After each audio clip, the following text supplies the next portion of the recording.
আসসালামু আলাইকুম। আমি আজকে ঢাকা বোর্ড 2017 টপিক প্রিফিক্সটা রোলও বলবো এবং সমাধান করে দেওয়ার চেষ্টা করব। তাহলে চলো শুরু করা যাক।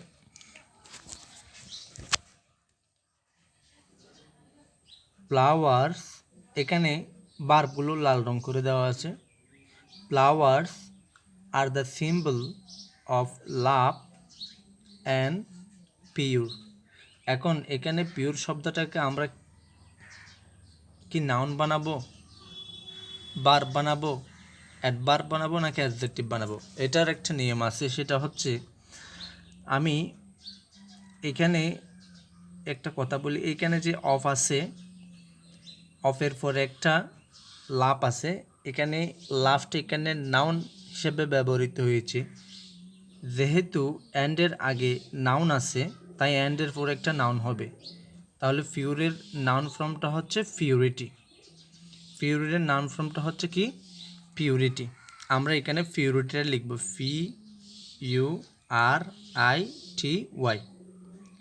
পিউরিটিটা লিখব। ওকে, এখন কথা হচ্ছে এই পিউরকে শুধু পিউরিটি না, পিউরকে আরও বিভিন্ন ফর্মে কনভার্ট করা যায়। চলো আমি সেটা আমার ফাইল থেকে দেখাচ্ছি। একটা সাফিক্স প্রিফিক্স নামে একটা ফাইল আছে, দেখো আমি এটা পিউর দিয়ে চার্জ করে দেখাচ্ছি। PURE, পিউর শব্দের অর্থ হচ্ছে বিশুদ্ধতা বা পবিত্রতা। দেখতে পাচ্ছ, আমি চাইলে সেখানে পিউরনেসও বসাতে পারতাম। পিউরনেস, পিউরিটি, এটা হচ্ছে বার ফ্রম পিউরিফাই, এটার অ্যাডভার্ব ফ্রম হচ্ছে পিউরলি, বিশুদ্ধ রূপে। এটার অ্যাডজেক্টিভ ফ্রম হচ্ছে পিউর, বিশুদ্ধ। কোনো শব্দ অ্যাডজেক্টিভ, এটা চেনার সবচেয়ে সহজ উপায় হচ্ছে এরপরে আমরা একটা নাউন বসাতে পারবো কিনা।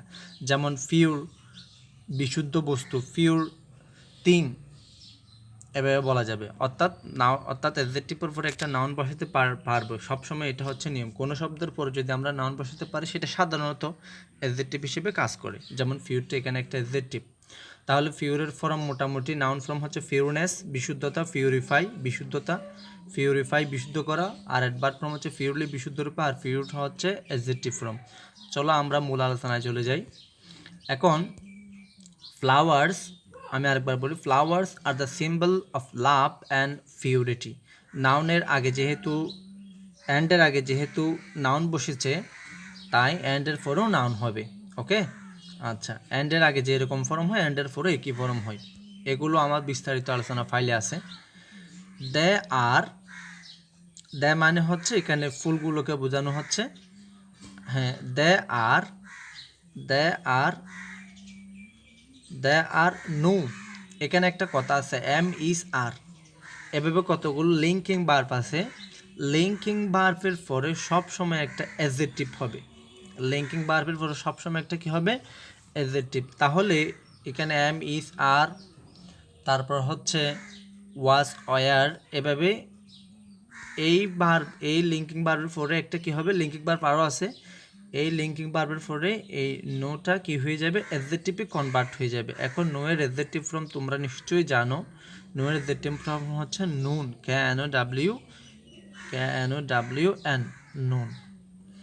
এখন এই নো থেকে নুন হচ্ছে, এখানে নো থেকে আরও অনেক ফর্মে কনভার্ট হওয়া সম্ভব। আমি দেখাচ্ছি আমার ফাইলে গিয়ে নো দিয়ে চার্জ করি।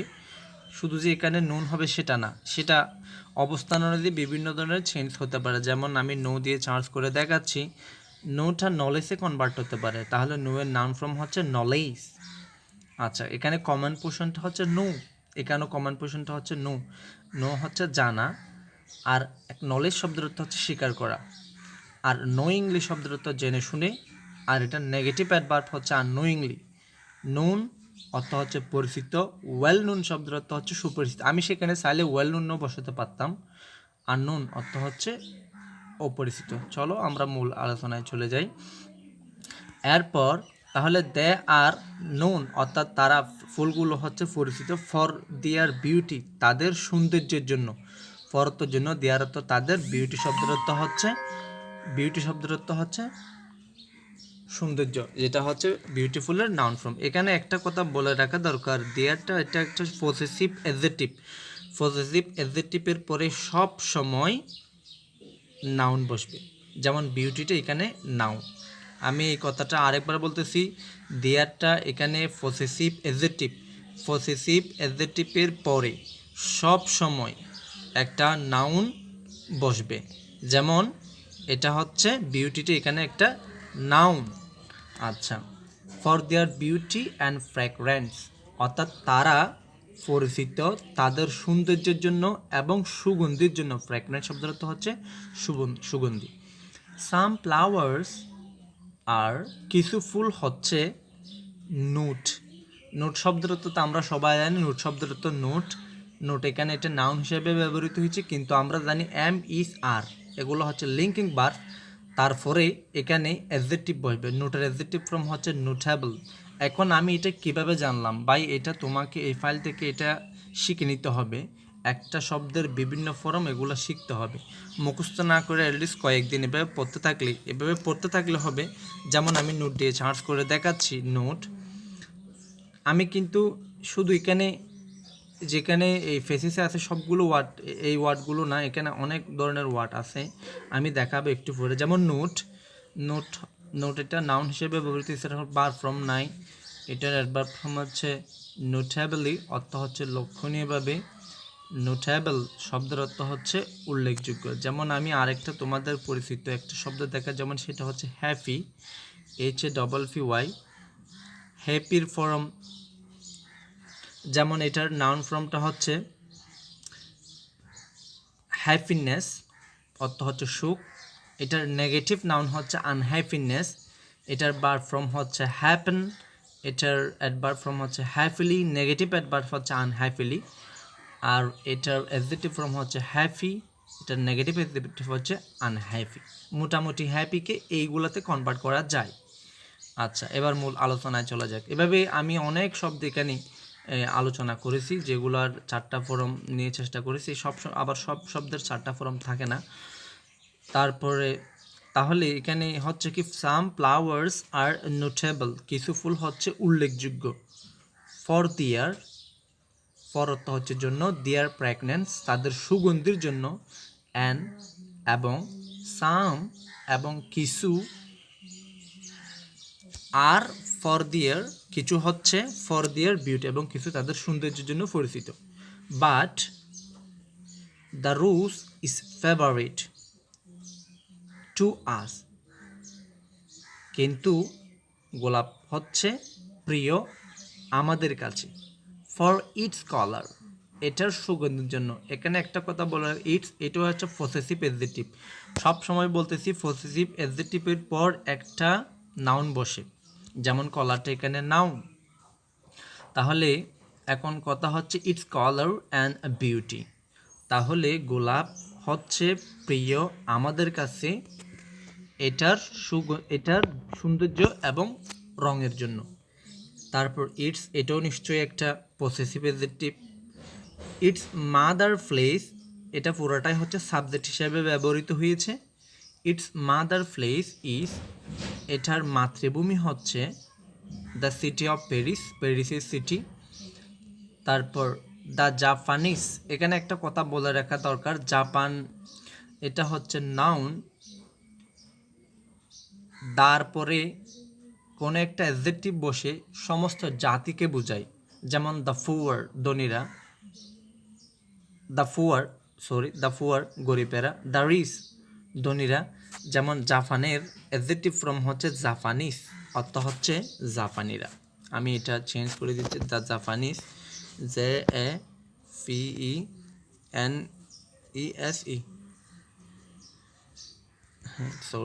Japanese, Japanese NESE, Japanese.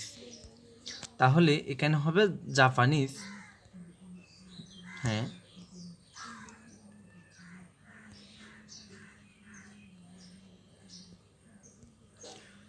আচ্ছা, এরপর দ্য জাপানিস আর অর্থ হচ্ছে জাপানিরা হচ্ছে এক্সেপশনালি, অর্থ হচ্ছে ব্যতিক্রমীভাবে। বারবার ফর অ্যাডভার্ব বসতে পারে। ফেমাউস ফর ইটস কাল্টিভেট, জাপানিরা হচ্ছে ব্যতিক্রমীভাবে বিখ্যাত জন্য এটার শ্বাস। এখানে কাল্টিভেট শব্দের অর্থ শ্বাস করা, এটা ভার্ব হিসেবে ব্যবহৃত হয়েছে, কিন্তু আমরা জানি ইটসটা হচ্ছে একটা পসিসিভের পর সবসময় একটা নাউন বসে। কাল্টিভেটের নাউন ফর্ম হচ্ছে ভাইয়া কাল্টিভেশন, CULTIVATION, কাল্টিভেশন। এখন কাল্টিভেটকে কাল্টিভেশন না আরও বিভিন্ন ফর্মে কনভার্ট করা যায়। তোমরা ফাইলে গিয়ে যখন এটা চার্জ করবে তখন তোমরা এটা দেখবে কাল্টিভেট, CULTI, যেমন কাল্টিভেশনটাই দিচ্ছি, যেমন কাল্টিভেশন শব্দের অর্থ হচ্ছে চাষ। কাল্টিভেট যেটার ভার্ব ফর্ম হচ্ছে চাষ করা, যেটার কাল্টিভেটেড কর্ষিত বা চাষকৃত, যেমন চাষকৃত জমি। সব সময় বলতেছি অ্যাডজেক্টিভের পরে একটা নাউন বসতে পারে, যেমন চাষকৃত জমি। এরপর অ্যাট প্রেজেন্ট অর্থ হচ্ছে বর্তমানে, মোস্ট অফ দ্য কান্ট্রিজ, অধিকাংশ দেশ, সরি এটাতে একটু রঙিন করা উচিত ছিল, এটা ভার্ব নিশ্চয়ই, হ্যাঁ এটা ভার্ব। অধিকাংশ দেশ জন্মায়, রুসেস গোলাপ জন্মায়, ইনফ্ল্যান্টি অর্থ হচ্ছে প্রচুর পরিমাণে। ইট মানে এখানে গোলাপকে বোঝাচ্ছে। ইট গ্রোস এটা হচ্ছে একটা ভার্ব, ভার্বের আগে সাধারণত অ্যাডভার্ব ব্যবহৃত হয়। ইট গ্রোস এটা জন্মে। আমি কিন্তু জেনারেল শব্দটা না বললেও সমস্যা নেই, যে শব্দটা না বললেও সমস্যা নেই সেটা সাধারণত অ্যাডভার্ব হয়, বারবার আগে নর্মাল অ্যাডভার্বে বসে। জেনারেল নাউন ফর্ম হচ্ছে জেনারেলি। আমি বলি সাবজেক্ট এবং ভার্বের মাঝখানে স্পেস থাকলে আমরা সেখানে সবসময় অ্যাডভার্বে বসাবো। ইট জেনারেলি এটা সাধারণত, GENERALLY। ইট জেনারেলি গ্রোথ এটা সাধারণত জন্মে। আমি জেনারেল ওয়ার্ডটা আমি আমার ফাইল থেকে একটু দেখাচ্ছি, GENERAL, জেনারেলটা চার্জ দিয়ে দেখলে এখানে পাওয়া যাবে। যেমন এটার টু ওয়েট, এটার নাউন ফর্ম হচ্ছে জেনারেশন অর্থ হচ্ছে প্রজন্ম বা উৎপাদনও বলা যেতে পারে স্থান অনুযায়ী। জেনারেট অর্থ হচ্ছে উৎপন্ন করা। এটার অ্যাডভার্ব ফর্ম হচ্ছে জেনারেলি, সাধারণত এটার অ্যাডজেক্টিভ ফর্ম হচ্ছে জেনারেল, সাধারণত। এখানে এখানে একটা মিস্টেক হয়েছে, জেনারেল। এরপর তাহলে এখানে অ্যাডভার্বের পজিশন শব্দটাই হবে জেনারেলি গ্রোস, জুন টু নভেম্বর। ইটস স্যান্ড এটাও একটা পসেসিভ, এরপরে স্যান্ড এটা একটা নাউন, এটার সুগন্ধি মেক আস আমাদেরকে বানায়, আমাদেরকে তৈরি করে, শিয়ারফুল আমাদেরকে প্রফুল্ল তৈরি করে। এখানে মেকটা হচ্ছে বারবার পর এখানে অবজেক্ট বসবে, আমাদেরকে তৈরি করে, কি তৈরি করে, শিয়ারফুল আমাদেরকে প্রফুল্ল করে দেয়, আমাদের মনকে মানে আমাদেরকে প্রফুল্ল করে দেয়। এখানে এটাও অবজেক্ট, এটাও অবজেক্ট। তাহলে অবজেক্ট আমরা জানি অবজেক্ট সব সময় নাউনেই হয়, তাহলে এখানে শিরফুলের নাউন ফর্ম হচ্ছে শিরফুলনেস। আমরা এটা বসাচ্ছি, এটাও আমরা চার্জ দিয়ে দেখাতে পারি। ফাইলে গিয়ে আমি একটু দেখাচ্ছি। শিওর, CHEER, শিওরফুল এটা অ্যাডজেক্টিভ, এটা নাউন ফর্ম হচ্ছে শিরফুলনেস, প্রফুল্লতা বা আনন্দ, আর শিরফুল হচ্ছে আনন্দিত। আচ্ছা, তারপর ইট মেক্স পিপল এটা তৈরি করে লোকজনকে, এটা মানুষকে তৈরি করে, এটা মানুষকে কি করে, লাভলি, এটা মানুষকে জীবন্ত করে, এটা অ্যাডজেক্টিভ। যদিও এটা অ্যালওয়াই থাকলে এগুলো হচ্ছে ব্যতিক্রম। লাভলি জীবন্ত করে। এভাবে কমা দিয়ে যদি সব সময় সব ওয়ার্ডগুলো যে ফর্মে থাকে আমাকে সেই ফর্মে বসে, যেহেতু লাইভলি এবং লাভলি অ্যাডজেক্টিভ আছে আমাকে অ্যাফেকশনটাকে অ্যাডজেক্টিভ করতে হবে, এটা একটা রুল। অ্যাফেকশনের অ্যাডজেক্টিভ হচ্ছে অ্যাফেকশনেট, AFFECTIONATE, অ্যাফেকশনেট স্নেহময় বা স্নেহশীল করে, অ্যান্ড সো অন আরও অনেক। আমি এটা একটু দেখাচ্ছি। অ্যাফেকশন, AFFECTION, যেমন অ্যাফেকশন শব্দের অর্থ স্নেহ, অ্যাফেক্ট শব্দের অর্থ প্রভাব, আর অ্যাফেকশনেট শব্দের অর্থ স্নেহময়, যেমন অ্যাফেকশনেট মাদার, স্নেহময়ী মা।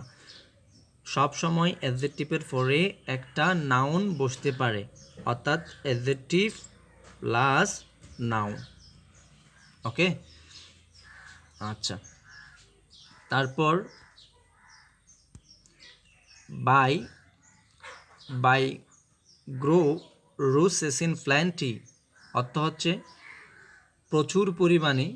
বাই গ্রোয়িং, আমরা জানি বাইটা একটা প্রিপোজিশনের পর কোনো বার আসলেই সেটা তো অবশ্যই আইএনজি হবে। এটাও একটা হচ্ছে সিম্পল কমপ্লেক্সের একটা rule. By growing roses, by growing হচ্ছে জন্মাই, রুসেস ফুল জন্মিয়ে, মানে হচ্ছে গোলাপ ফুল জন্মিয়ে, ইন প্ল্যান্টি প্রচুর পরিমাণে গোলাপ ফুল জন্মিয়ে, উই ক্যান এক্সপোর্ট, এটা হচ্ছে বার্ড, আমরা হচ্ছে রপ্তানি করতে পারি, তাদেরকে মানে হচ্ছে ফুলগুলোকে, গোলাপ ফুলগুলোকে। অ্যান্ড এখানে সলভ, এটা হচ্ছে বার্ব, এখানে উইটা কমন নেওয়া হয়েছে। অ্যান্ড উই সলভ আওয়ার, এবং আমরা সমাধান করতে পারি আওয়ার এমপ্লয় প্রবলেম। এখন এখানে বাইয়ের পরে বার্বের সাথে এখানে আইএনজি হবে। গ্রো এর আইএনজি ফর্ম হচ্ছে গ্রোয়িং, তোমরা নিশ্চয়ই জানো গ্রোয়িং। এখন এটা সবসময় গ্রোয়িং হবে না, এটা আরও অনেক ধরনের চেঞ্জ হতে পারে, আমি দেখাচ্ছি। যেমন গ্রো দিয়ে GRO গ্রো, গ্রো যেমন গ্রোথ অর্থ হচ্ছে বিকাশ, যেটা নাউন ফর্ম। গ্রো জন্মানো, বার ফ্রম, এটার বার ফ্রম নাই, থাকলেও থাকতে পারে, আমি কিন্তু এখানে ক্লিয়ার করে এখানে পরে অ্যাড করব। তারপর হচ্ছে গ্রোন অর্থ হচ্ছে বর্ধিত, যেমন বর্ধিত গাছ, এটা হচ্ছে অ্যাডজেক্টিভ। তারপর হচ্ছে এখানে by growing roses in plenty we can export them and solve our, বলতেছি আওয়ার শব্দের অর্থ হচ্ছে আমাদের, এটা হচ্ছে পসেসিভ অ্যাডজেক্টিভ। সবসময় বলতেছি এই রুলটা হচ্ছে বেশি ফেমাস রুল। পসেসিভ অ্যাডজেক্টিভের পরে সবসময় একটা নাউন বসে, যেমন আমাদের বাড়ি, আমাদের স্কুল, আমাদের মাদ্রাসা, এভাবে বলা যাবে। তো আওয়ার, এখানে আবার দুইটা কিন্তু নাউন বসবে, দুইটা নাউন কিন্তু পরপর বসলে প্রথম দুইটা নাউন পরপর বসলে প্রথম নাউনটা কিন্তু অ্যাডজেক্টিভ হিসেবে কাজ করে। এখানে প্রবলেমটা নাউন, এখানে এমপ্লয়, এটাকেও আমাদের নাউন তৈরি করতে হবে, যেহেতু এটা পসেসিভ নাউনে বসবে আমাদের। এখন এমপ্লয় শব্দের অর্থ হচ্ছে চাকরি। এখন এখানে এটাতে যেহেতু নাউন তৈরি করতে হবে, এমপ্লয়ের নাউন ফর্ম হচ্ছে এমপ্লয়মেন্ট। আমরা কিন্তু এখানে এমপ্লয়মেন্টটা দিলে হবে না, এখানে ওয়ার্ডটাকে অর্থ সহকারে এখানে দিতে হবে। আমি একটু দেখাই এমপ্লয়ের ফর্মগুলো হচ্ছে কি, EMPLOY, এমপ্লয়মেন্টটা দিচ্ছি। এমপ্লয়ের ফর্মগুলো হচ্ছে যেমন এমপ্লয়মেন্ট অর্থ হচ্ছে চাকরি, আনএমপ্লয়মেন্ট শব্দের অর্থ হচ্ছে বেকারত্ব, আর এমপ্লয়ি শব্দের অর্থ হচ্ছে কর্মচারী। এমপ্লয়ি শব্দের অর্থ প্রয়োগ করা বার ফ্রম, আর এটার অ্যাডজেক্টিভ ফর্ম হচ্ছে এমপ্লয়েড নিযুক্ত, আনএমপ্লয়েড শব্দের অর্থ হচ্ছে বেকার। এখন এখানে আমাদেরকে কি দিতে হবে, উই ক্যান সলভ, আমরা সমাধান করতে পারি আওয়ার প্রবলেম, আমরা আমাদের কি সমস্যার সমাধান করতে পারি, আমাদেরকে এমপ্লয়মেন্ট, আমাদেরকে চাকরির সমস্যার সমাধান করতে পারি, নাকি আমাদের বেকারত্ব সমাধান নিশ্চয়ই আমাদের আনএমপ্লয়মেন্ট অর্থ হচ্ছে বেকারত্বটা আমরা কি করতে পারি, আমরা সমাধান করতে পারি। তাই এখানে আনএমপ্লয়মেন্ট হবে। এখানে রুল বোঝার চেয়ে অর্থ বোঝাটার কোনো বিকল্প নেই, unemployment. So we can export them and solve hour unemployment problem. Okay.